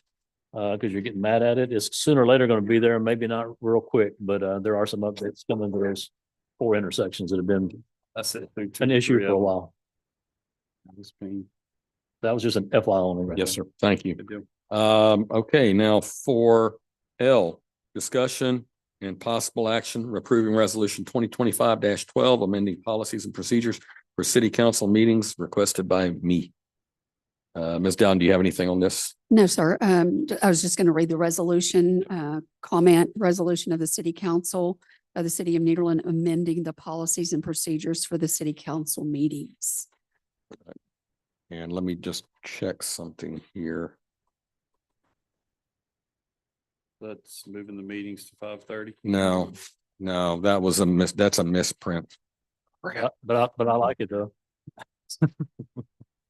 Well, the council, do you want to have any discussion on changing the time? Yeah, I'd like to get it moved to 5:30. We have had meetings go on for upwards of 5 hours. Yeah. We're up to 2 right now, most by the time Yeah. this gets done. It's gonna be more than 2. I mean, we made a big step going from 4, so it allows public, 30 minutes. I think we still have public involvement. I don't want to, do anything to push the public back, but I would like to see a little bit earlier right there if possible. Is that time in, where am I missing it? I had seen it when I reviewed it. Yes. It's in there stated 5:30. It's on item 1.3. Okay, so Yes. we can discuss it then. Yes. Okay, I'd like to hear from the public. 6 or 5:30? Or 5 or I whatever. don't think it really matters if it's Keith Bass again, 2415 Avenue. I don't think it matters if it's 5:30 or 6. I think the agendas may be just a little too long. I know we have a lot of stuff that we have to discover and it's, it's time sensitive. I think 6 works, but if the agendas weren't as long, the meeting wouldn't run as long. 5:30, you'd probably still get a good amount of citizens coming. But that's still a lot of people getting off at 5, trying to get through traffic, especially if you're coming from Beaumont down Twin City on these 4 lights that are fixing to be fixed. You can't run them anymore. So you're gonna be late to these meetings. But if I think 5:30, if y'all have to, because I know everybody has lives, but two Mondays out of the month. If it runs a couple hours, that's what we signed up for. If you do it at 5:30, it is what it is. Y'all are gonna make the decision either way. 6 o'clock, just don't have Yeah. long of an agenda. I'm just glad we shoved it from the 4 o'clock farther back. It's a lot Yeah. better. Yeah, it The- needed to the- be the later, four- but The 4 and 4:30 meetings just aren't That's- feasible if you that's really right. want. That's a right. betterment. Yeah, that's one of the first things that got changed. I know the mayor pro tem was the one who originally suggested 6 because of his sometime work schedule. What is your feeling on 5:30 or 6? Well, my feeling is whatever the public wants. 5:30 works for me, but 6 o'clock works for me. Okay. I will, I see someone at the podium. Please proceed, Ms. Shipley. Thank you, Jolie Shipley, 8765 Holmes Road. I do not like the 5 o'clock time. I think that's as bad as 4 o'clock for the majority of 5:30. working people. It's 5:30 on here. I understand that. It Okay. was mentioned in the discussions, maybe 5. So I was yeah. telling you my opinion. I'm not going for 5. Okay. Okay. 536 is not significant to me personally, but I've heard great things about the 6 o'clock time slot. I would like to address 2.2, the rules for citizen comments. As this council knows, back in February and March, I attempted to address this council as a body. I applied repeatedly under prior administration to get on the agenda. There are text messages among the council members that sit here today that voted illegally in a group text to silence me. I am very, very opposed to silencing citizens. Giving a 3-minute, 3-time tops is silencing citizens. I don't know what you'll have on the agenda next time. There may be 4 things that I feel I need to comment on. If I thought what I had done in February, March, and all the way through today and have meaningful discussions with people outside of city council meetings, it might be different. But since that's the only time that anyone understands and is held accountable, then I request that item 2.2 be eliminated. It would be cumulative 9 minutes for anyone to speak on an agenda, on the totality of the agenda. Proposed. This is the proposal. Now it's called the balancing of rights. The ballot, before May 19th, there was nothing that said citizens had the right to speak. We got that in there. Okay? There's also the balancing of the rights to the council to be able to have its meeting in as an expeditious manner as possible, while still balancing the rights of the citizens to be heard. It's a balancing of rights. Anyone who studied constitutional laws heard it. Mr. Bass, you are recognized. If we have 20 people up here that want to talk on the same topic and they want to use their 9 full minutes there, how would that work? It would be 3 minutes limit still. They could speak on 3 different agenda items for a total of 9 minutes. So they would not be barred from speaking for 3 minutes. 20 people speaking 3 minutes on an agenda item, that just counts, that would count against our 9 minutes See, cumulative. that's kind of where I get on the lengthiness of this agenda. If there's 5 things that are in my ward or that pertain to either my business or to my school district or anything like that, and I need to talk on all of them and I can't, then how will that be justifiable?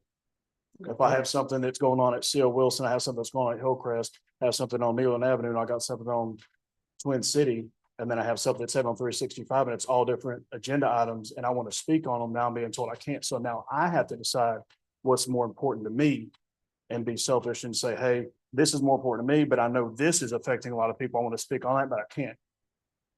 I understand we're not trying to have these 3-hour meetings, and we appreciate being able to talk, because we never had that option to talk. If you look around, beginning of this meeting, everybody's here because they're being able to talk, they're being able to get that transparency that y'all preach during the runoffs or the running of your seats. I'm not saying you're taking it away, but saying, hey, you were going to let you talk, but now we're going to put a cap on it. It kind of rubs people the wrong way. And I just don't think that we should. Yeah, you need to have a time limit, but you shouldn't make us have to choose what we want to talk about if you have this many topics on an agenda.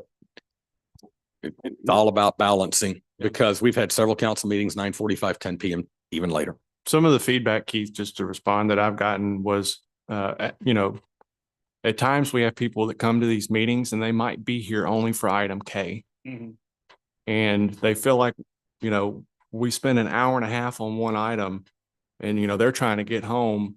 They want us to be able to move along in a steady manner to get to their item. But understand, it is a balance, right? You brought up a great point. What if you got 3, 4, 5 things you want to speak on and you want to use all 3 minutes? That's a great point. It's a balancing act.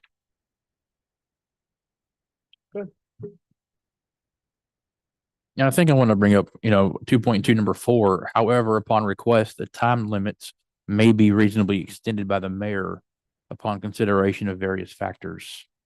So, we can, extend some time limits as well. So I hear you. Yeah. Chief Neal. Second Street, talking about time.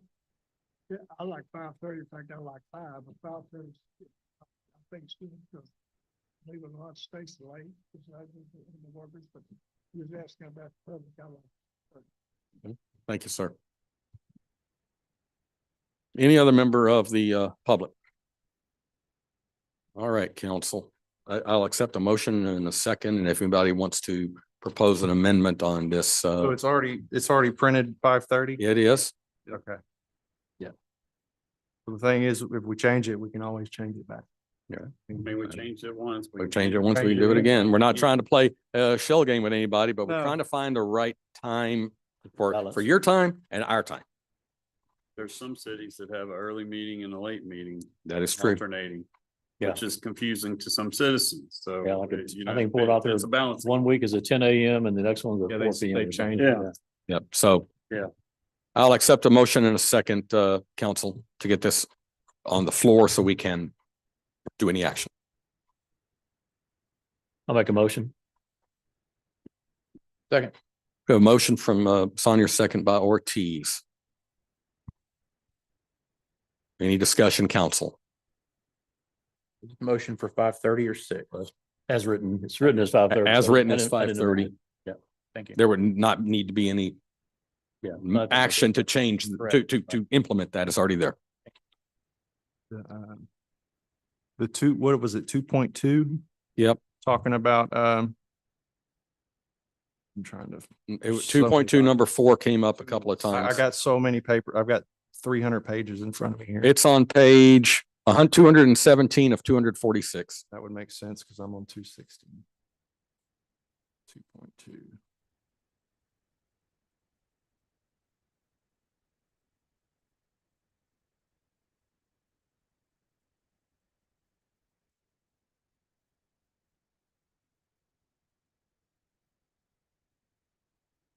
Yeah, I'm not in favor of the 4 of the 9 minutes for reasons that have been brought before the council. I didn't understand what you just said, Britton. I'm sorry. Number 4, talking about the total cumulative of time of 9 minutes. I'm not in favor of that after hearing feedback. Are you in favor of a higher number? I think he's in favor of just the 3 minutes per. The way it was. I'm fine with the 5:30, but for reasons that have been expressed to me today by our community, I'm not in favor of the 9 minutes at this time. The caveat is the last sentence, however, upon request. Now, if someone comes up to me before the meeting and says, man, I've got 5 things to talk about tonight, I'm going to be generous. Okay. Respecting the time of this council and respecting your time. That is already in there upon request. You request to me before the meeting, man, I got 5 things I'm burning to talk about. Let's have that as discussion. Okay. That should cover a lot of what Mr. Bass was talking about. You've spoken on the agenda item. I have. Okay. Mr. Bass spoke twice. Don't I get to speak twice? Did you speak twice on the Sure agenda? did.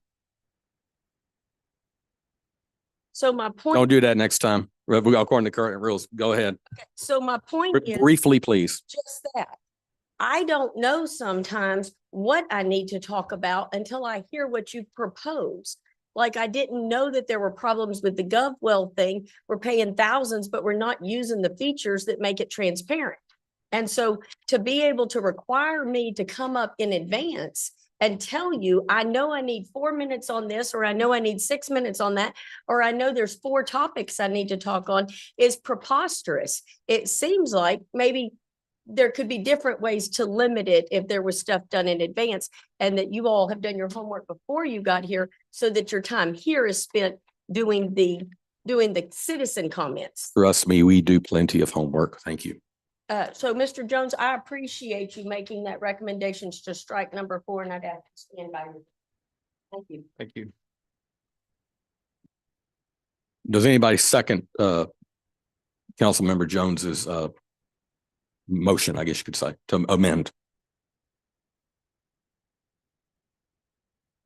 It dies for lack of a second.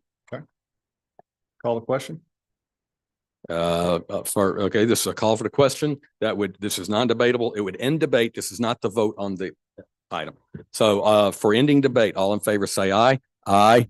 Opposed, no. No. Okay. You're the one that called the question and you voted no. Okay. I called. We Calling the question means you want to end debate under Roberts. Right. I was not in favor of that. Therefore, item L, I voted no on. We didn't vote yet. We voted to end debate. To end debate. We Okay. voted to end debate and you voted no. That's okay. It's just giving you educational Roberts. Now we're back to the motion. That's what I intended. Right. I apologize for the. That's for the okay. confusion. That's I all was right. Talking about the Okay. agenda item. Yeah. We're voting on the agenda item now. Yes. All right. All in favor of the agenda item as written, please say aye. Aye. Opposed, no. No. Okay. Now it's 4-1. Jones is no. The ayes have it. That's okay. You'll get Roberts soon enough. M4M. Discussion and possible action to approve resolution number 2025-14, authorizing the city of Nederland's participation in the Texas Attorney General's opioid settlement secondary manufacturers. Ms. Dowden. Mayor and Council, Resolution 2025-14 is a resolution authorizing the mayor to enter to the secondary manufacturer settlement, authorizing the submission of the subdivision participation and release form regarding the secondary manufacturer settlement and full release of claims and providing an effective date. Let me see if I have any additional information. This is just on the secondary manufacturers of the opioid settlement. We did issue one last meeting. This is just, we're going to be having these, I think as they go through the process. And Chief Carroll's here if you have any questions. This was the opioid lawsuits filed by the state of Texas. I think it was probably about 2018, 2019. It's been that far back. What I'd ask the council is these smaller ones are going to start coming through pretty quickly. We have an issue because the registrant of the lawsuit as far as email is Chris Duque, and we're having to go through his emails to find some of these. I asked that as we locate them because of the timeline that y'all give since you already approved your predecessors approved the lawsuit going forward, that you approve us signing it up for the final. We don't know the dollar amount even when we sign because it's dependent on who, it's a class action lawsuit. So, but just so that we don't miss any funds that have been made available to us, I ask that they approve going forward that the mayor be allowed to sign anything that we find. Any questions for Chief? Any member of council got a question, or member of the public got a question for Chief? Okay, hearing none, I will accept a motion. So moved. Second. Motion by Sonia, second by Ortiz. Discussion, council. Thank you, Chief.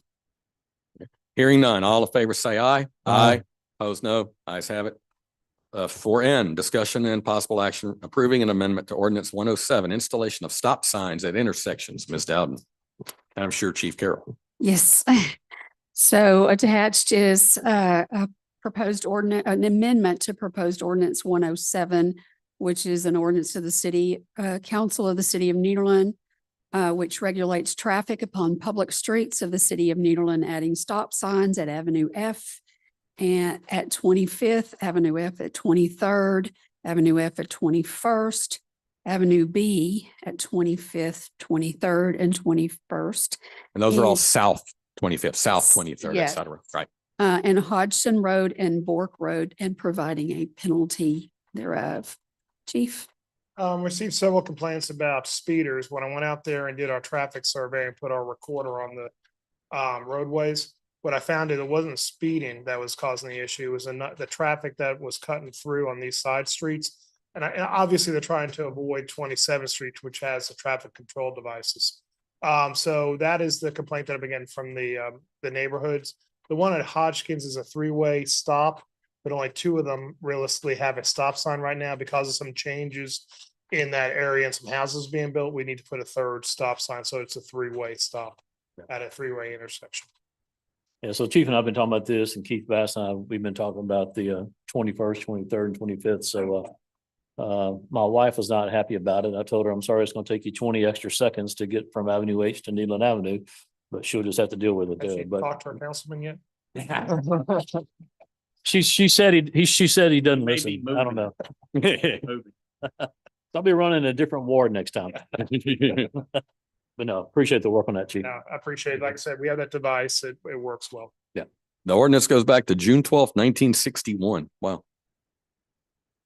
All right, well, to get it on the table, I accept a motion in a second from So council. moved. Second. It's the Sonia and Ortiz show.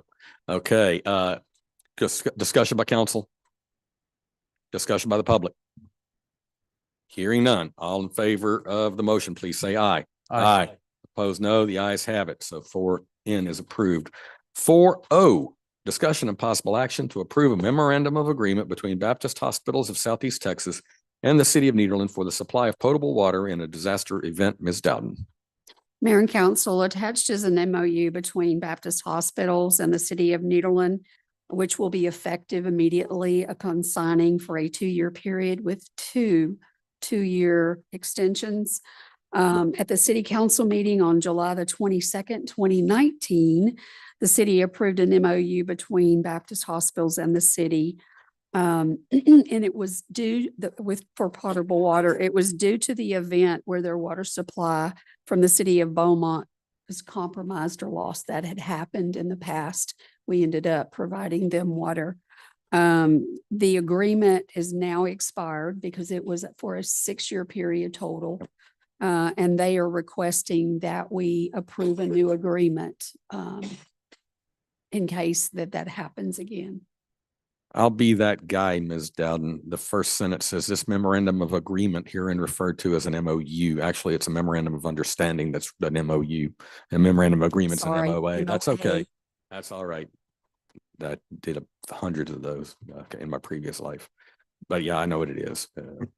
It's the same thing. Memorandum of agreement, memorandum of understanding are same things. It's H2O and water. Okay, council, I'll accept the motion in a second to get it on the floor. Move item O. Second. We have Jones and Ortiz, motion and second, discussion by council. Discussion by the public. Hearing none, all in favor, please say aye. Aye, opposed, no, the ayes have it. 4O is approved. All right, 4P, discussion and possible action appointing members to the Nederland Economic Development Board. This is a council thing, so Ms. Dowden doesn't have an update or anything like that. We have We have one position that needs to be replaced and four others that can be reinstated for another term. that is correct, So council member. Don Albanese is retiring from the EDC. Yeah. Has retired from the EDC. Right. We'll need to replace him, and I'm assuming that you would be Yes, sir. taking Don's spot. Yes, sir. Okay.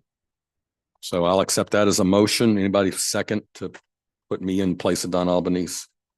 I'll second it. Second. Okay, we have a motion by Duplant, second by Jones. Any discussion, council? Any discussion, public? Hearing none, all in favor of me being on the EDC, please say aye. Aye. Opposed, no, the ayes have it. All Can I right, do the next one? I'll make a motion to continue Anthony Toops's at-large position. do we have a second on that? Second. Second. We have 2 seconds, okay. Motion, second to continue Mr. Anthony Toops, for another 2-year term. That would be expiring. These say like 10/1 of 27, they'd actually be 9/30 of 27. So, that's just technicality. Any discussion, council, on that? Any discussion, public? Hearing none, all in favor, please say aye. Aye. Opposed, no, the ayes have it. We have a mayor one, and then we have 2 positions that, for example, Mitch Macon is for Ward 4. He lives in Ward 2. Billy Dornbos is for Ward 3 and lives in Ward 2. And I assume, Mr. Duplant, you're staying another year per year, the thing here. Yeah, I'm finishing out my term. And I would just make it a point that of course, I'm on the EDC, so a lot of people say that I'm biased, but the individuals that are currently serving are a quality group of people that take everything into consideration. Casey Taylor is excellent at what she does. Billy Neal has been a stalwart in this organization for years. He served on it when I first got on it, then he rolled off and he's back on it again. And Billy Dornbos goes without saying, he's very useful to us. Councilmember Jones, since ward number 2 was mentioned, what you gonna do with Mr. Neal? Continue? Continue for a 2-year term. So Mr. Neal is, would be continued for till 9/30 of 27. 7, yeah. You accept that? Okay. Let's just go on and vote on that, make that one formal. All in favor of continuing Billy Neal, please say aye. Aye. Opposed, no, the ayes have it. Okay. The mayor has one here. And I'm torn.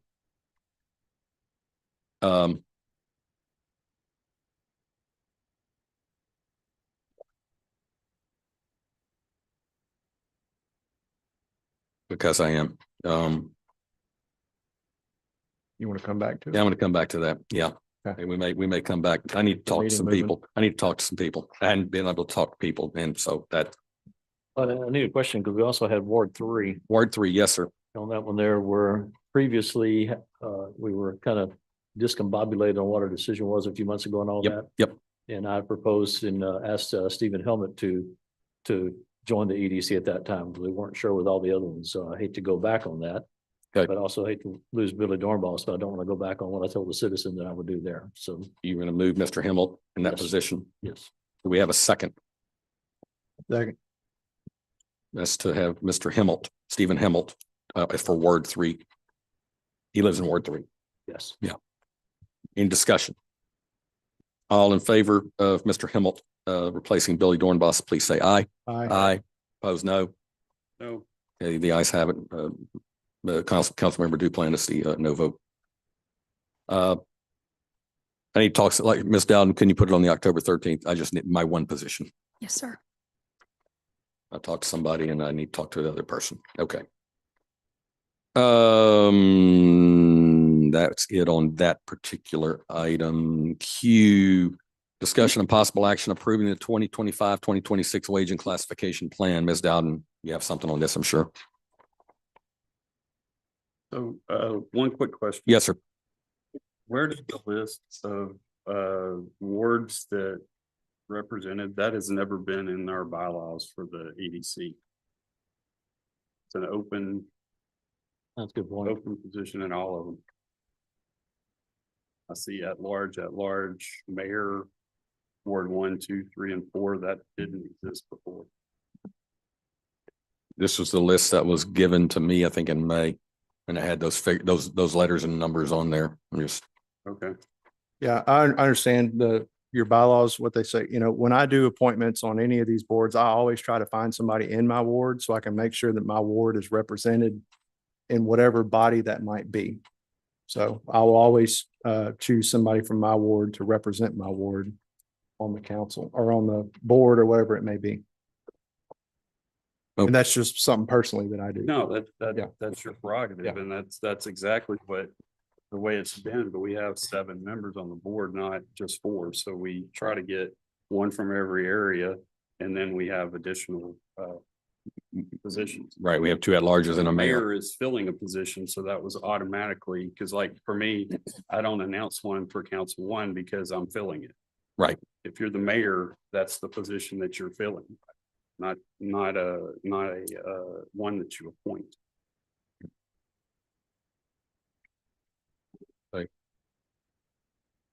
All right, Mr. Mayor.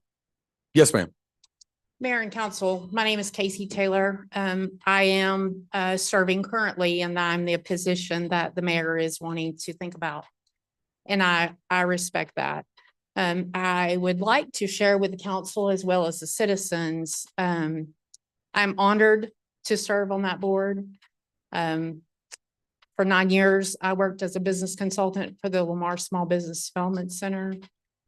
I'm very privileged that I helped write the cost benefit analysis that is used in the state of Texas today for economic development. So I believe I'm fairly qualified. If it is the mayor's and the council's choice to remove me from that board, I understand. But I do own a business in this town. Currently, have been in that business for 15 years. And so I would ask that in your consideration, I know there's many qualified people in our community, but for continuity of projects and continuity of the board, I would ask that you would give consideration to allow me to fulfill my term. And that's why you and I will talk.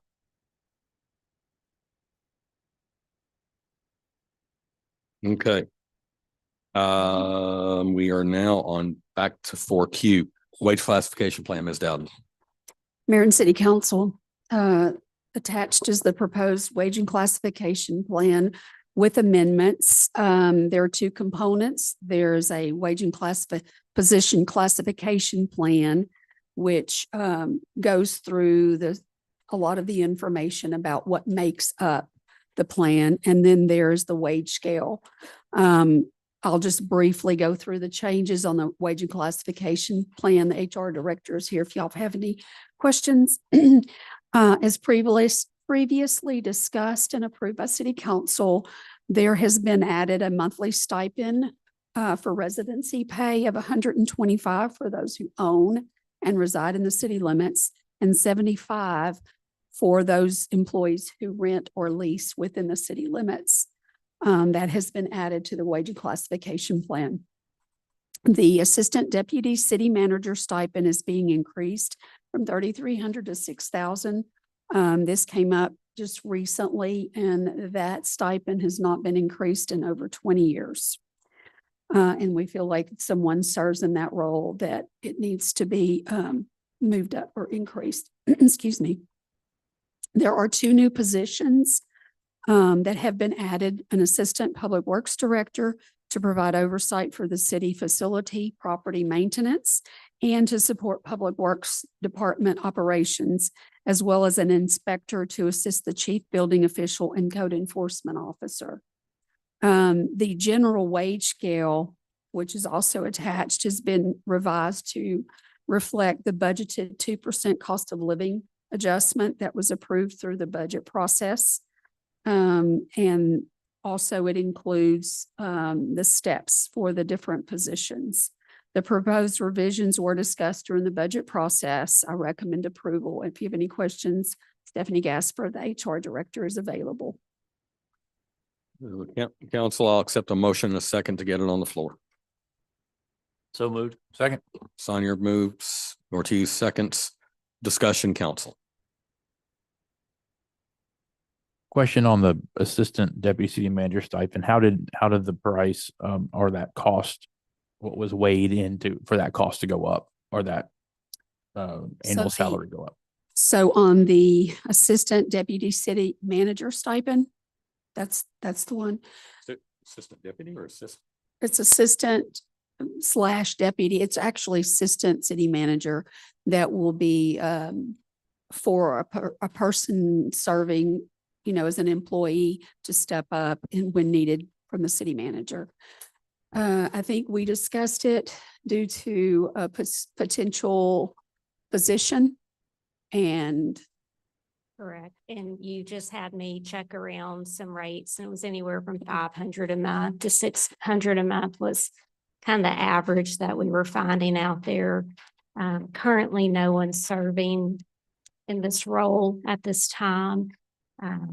Not sure what the future holds, but should that opportunity come up, Cheryl had pointed out it's been 20+ years since it's been adjusted. So anyway. When I was appointed back in 2001 after Chief Neal left. So, and this is something that's been already budgeted? and Yes, accounted for? yes, sir. Okay, thank you. Any other council member have any discussion? No. Any member of the public have a discussion? Seeing none, all in favor of 4Q, please say aye. Aye. Aye. Opposed, no. Ayes have it. 4R, discussion and possible action to approve ordinance number 25-20, amending the fiscal year 2024-2025 budget. Ms. Dowden. Mayor and City Council, ordinance 2025-20 amends the fiscal year budget in accordance with the adopted budget for the 24-25 fiscal year end. Going through the budget, there are some items that were not budgeted when the original budget was adopted. The city manager's departmental budget has insufficient funds. The whole department has been busted. And this was due to the leave payout for the former city manager. And so there's trying to find my ordinance. It's on page 231, all the figures. I don't have it, but, oh, yes, it is. Here it is. So that's one of them. The other one, we had a budget with, we had accounting department for the Bank of America building that the city has decided to keep. There was no budget for any of the funds. So I've included the insurance, the electricity, natural gas, building structure improvements and contractual services, this as a budget to have a budget to for the to end the fiscal year. There was nothing before to fund it, and we need to maintain that asset and not let it deteriorate any longer. And in order to do that, we had to have budgeted funds. Through September 30th. Yes, sir. Yes. The last one is the inspections department. As you're aware, the code enforcement has been very, very busy. This past summer, we have added a lot of cost to the process. There were insufficient budgeted funds in the contractual services line item in the inspections department. So this budget ordinance will provide those funds. We had the Roach Motel. We've had a lot of grass cutting had to be done at our cost, et cetera, et cetera. Correct. All right, council, approve the motion, hear a motion and a second to get it on the table. Move item R. So moved. Jones moves and Sonia seconds. Any member of council have any discussion? Okay, member of the public have a discussion item. Jolie Shipley, 8765 Holmes Road. I'm very confused. The contractual services under the inspections department. I understand Mr. Guffey is our code enforcement, and this is for contract work for code enforcement. So are we bringing in like help on a contract basis for him? Grass mowing. Grass mowing. Yes. Or demolition. Okay, and so trash removal. Boarding okay. up the houses and things of that sort. Exterminating millions of roaches in a house on 34th Street, I believe. Yeah. Yeah. Okay. Grass mowing is the biggest. So So this would have been the like the building that was foreclosed on by the bank and the city went out and got that cleaned up. Did we get the lien on that property? Y'all know which one I'm talking about? I'm sorry. So there was a Yes. property right after. here. Liens on every property that we have to go out and spend money. on. Okay, I didn't know what the lien value was on that property that for cleaning that out. This was the house, if I recall correctly, that had been abandoned and it had been foreclosed. Right. And so the bank took it over, but everything was in the front yard. And so Yes. to wait until the regular pickup day or wait for the bank to get around to it was going to be a problematic for the whole neighborhood. And so the Mhm. city stepped in, got it cleaned up. Right. Even though the bank owned the house. And so I was curious what we got for doing that. How much money did they pay? I'll have to check and get back with you. I'll let you know. Any other discussion on the agenda item? Hearing none, all in favor of, this is 4R, please say aye. Aye. Opposed, no, the ayes have it. 4S, discussion on possible action declaring surplus the 1998 Surrey Fire Safety House from the Nederland Fire Department and authorizing its disposal through auction. Ms. Dowden. Mayor and Council, the Fire Chief, Terry Morton, is here. He is requesting authorization to declare surplus in 1998 Surrey Fire Safety House. It was originally purchased by the Nederland Volunteer Fire Department and donated to the city. The mobile RV style unit is constructed with a rubber membrane roofed and is served as an educational tools for thousands of children in both Nederland, Fort Neches, and Groves. Staff discovered significant water damage and infiltration and severe mold growth, and it's rendered the unit unsafe and beyond financially sound repair. Although the house received renovation in 2014, a recent inspection showed it's reached its useful life or reached the end of its serviceable life. Fire Chief Morton is here. If you have any questions, he recommends approval. looks like a deer camp to me. Do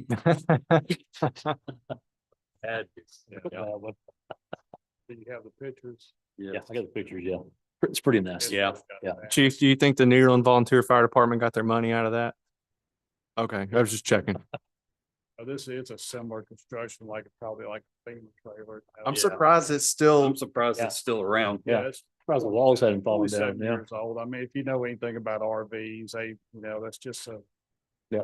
that's pretty Money much. pit. If you get that out of one, you've got pretty good Yeah. service. You got 20 years, you're done Yeah, well. real well. So, I'll accept the motion in a second. Second. Duplant and Sonia in that order, moved and seconded. Any discussion, council? Any discussion, public? Hearing none, all in favor of 4S, please say aye. Aye. Opposed, no. The ayes have it. It's gone. All right. Happy auction. Good as gone. Number 5, executive session. No public discussion on these items. The city council will announce that it will go into executive session pursuant to chapter 551 of the Texas Government Code to discuss matters as specifically listed on the agenda or as authorized by law. Personnel, Texas Government Code, chapter 551.074. Let's do it in this order instead. Police Chief Rod Carroll first, and then deliberations regarding candidates for city manager. It is 8:04 PM. We are in executive session. We'll be done as soon as we can. Thank you.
It is 8:52 PM. We are returning from executive session. Let me read this from verbatim. Number 6, reconvene into regular session and to discuss and take action, if any, on items discussed in executive session. Regarding Chief Carroll, he gave us an update on the accreditation process and so forth. He, as far as we're concerned, he's doing a fine job. So that portion there.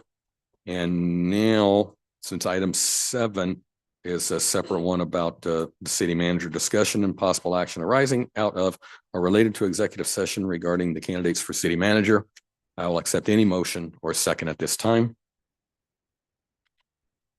Going once, going twice, going 3 times. There is no motion or second. The agenda item is therefore not approved, and we are going to go in a different direction for city manager. And item number 8, adjourn. It is 8:53 PM and the meeting is therefore adjourned. Thank you.